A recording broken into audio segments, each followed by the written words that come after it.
आज माँ दुर्गा का छठा दिन है नवरात्रि का। कल चौथा और पांचवा दिन था और आज माँ कात्यायनी का दिन है। आज के दिन हम माँ कात्यायनी की पूजा करते हैं। कहा जाता है कि माँ कात्यायनी को पीले कलर का वस्त्र बहुत पसंद है, इसलिए आज के दिन पीले रंग का वस्त्र धारण करके पीला फूल, पीले रंग का प्रसाद माँ को अर्पण करने से माँ प्रसन्न होती है। ये भी कहा जाता है कि माँ कात्यायनी का पूजा करने से सच्चे मन से अगर आपके वैवाहिक जीवन में कोई भी कष्ट आ रही है तो माँ उसे दूर कर देती हैं।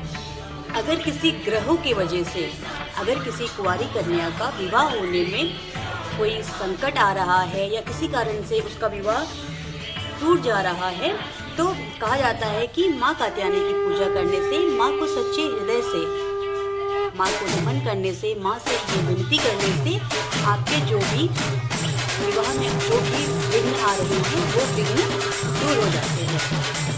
आइए जानते हैं कि माँ कात्यायनी की कथा क्या है। कहा जाता है कि माँ कात्यायनी महर्षि जो कात्यायन थे उनके घर में माँ का जन्म हुआ। ऋषि ने बहुत घोर तपस्या की क्योंकि वो चाहते थे कि नौ दुर्गा का जन्म उनके यहाँ हो। ऋषि जी जो ऋषि कात्यायन थे उन्होंने इतनी घोर तपस्या की थी कि उनके तपस्या से प्रसन्न होकर माँ ने उनके घर में, उनके आश्रम में पुत्री के रूप में जन्म दिया। माँ के जन्म लेने के कुछ दिन बाद ही, थोड़े दिन बाद ही श्रीदेवी के आंखों से माँ दुर्गा की उत्पन्न हुई। महर्षि कात्यायन ने 3 दिनों तक माँ दुर्गा की बहुत मन से, बहुत सच्चे मन से उन्होंने उनकी पूजा की और दशमी के दिन, 10वें दिन माँ दुर्गा ने दुर्गा का रूप लेकर जो महिषासुर था उसका माँ ने वध किया। कहा जाता है कि महिषासुर के वजह से देवताओं का जो जीना है वो बहुत ही दुश्वार हो गया था। उनका सिंहासन, हर चीज़ों पे महिषासुर ने कब्जा कर लिया था, उसने उसको हत्या लिया था।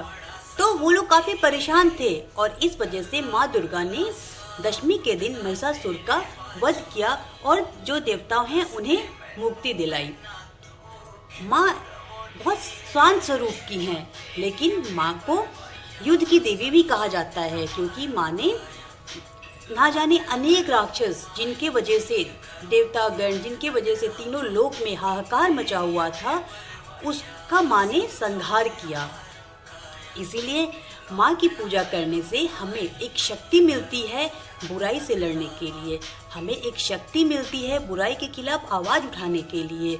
इसलिए 9 दिन माँ का जो भी 9 दिन, 9 अलग अलग अवतार है, उस अवतार से हमें बहुत कुछ सीखना चाहिए और सिर्फ कथा के तौर पे नहीं, उसे हमें अपने जीवन में भी अपनाना चाहिए।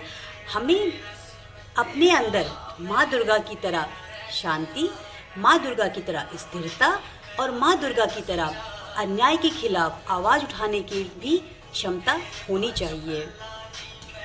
हमारा हमारी जो पौराणिक कथाएं होती हैं, जो इस तरह की कथाएं होती हैं, उससे हमें बहुत कुछ सीखने को मिलता है और हमें ये सब चीज़ सीखना चाहिए। और हमें हमारा जो भी संस्कार है, हमारी जो भी हमारा नियम होता है, जो भी हमारा कथा या जो भी हमारी पूजाएं होती हैं, उसे हमें कोशिश करना चाहिए कि ना सिर्फ बड़े, घर के जो भी छोटे हैं, घर में जो भी सदस्य हैं, उनके साथ हम बैठकर पूजा करें और उन्हें इस तरह की कथाओं को हम बताएं।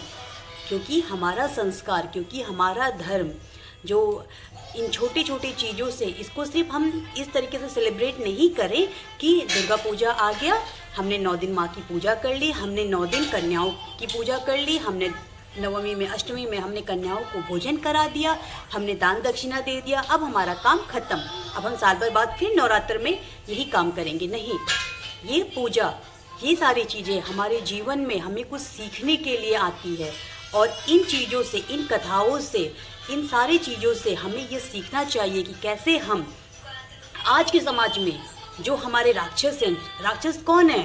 वो सारी क्रूरतियाँ, वो सारी गलत धारणा जो लोगों को आगे बढ़ने से रोक रही है, वो सारी गलत सोच जो लोगों को आगे बढ़ने से रोक रही है, हमें उस सोच को, हमें उस गलत रीति रिवाजों को रोकना है।